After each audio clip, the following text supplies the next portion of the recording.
first speaker is Catherine Poyner. Catherine is co-director for the Central American Women's Network. Okay, thank you very much. I'm delighted to be speaking here today. I'll be talking mostly about Honduras, which is one of the countries that we work very closely with in Central America, although we do work with other countries in Central America as well. I'd like to start by showing you a very short video clip which shows some of our Honduran feminist sisters protesting against the political regime in Honduras.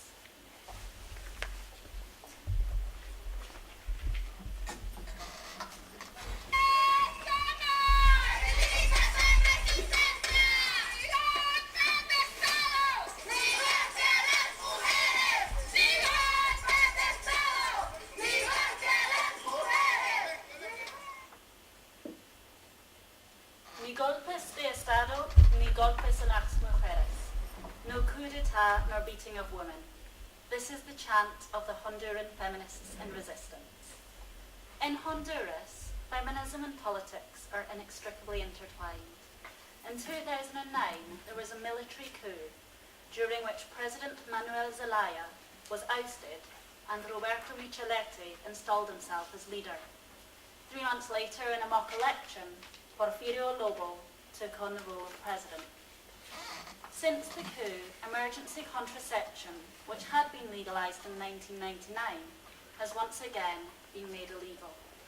Furthermore, the 7 police units, which were set up to investigate femicide, have been shut down. This is despite the fact that between 2008 and 2010, there were 1,110 reported cases of femicide. Of these, only 19% made it to court, and only 4.2% resulted in a conviction. Prior to the coup, the Central American Women's Network, which we call CON for short, had begun work with our partner organisation, the Honduran Centre for Women's Studies. This project was funded by the Big Lottery Fund. The principal aims of CON's project are to support survivors of domestic violence and to support women to become financially independent, decreasing the reliance on men and the likelihood that they're trapped in violent domestic situations. CON's project supports women to establish self-help groups, which provide emotional and legal counselling and give women access to legal advisors. The project also funds workshops on income generation, providing intensive support to help women establish economic independence. Training on domestic violence was also provided to the police and to local government officers to raise awareness of the issue of domestic violence and to challenge the culture of machismo, which sees the abuse of women as natural male behaviour. The provision of this training was ceased following the coup. The role played by the police during the Honduran coup has eroded what little faith women had in the institution. The self-help groups established to support survivors of domestic violence have had to go underground, and some staff at the Honduran Centre for Women's Studies have had to go into exile, either abroad or into the Honduran countryside, leaving behind their homes and family. However, as you saw in the short video clip I showed you, Honduran feminists continue to rise up and protest against the dictatorship imposed upon them.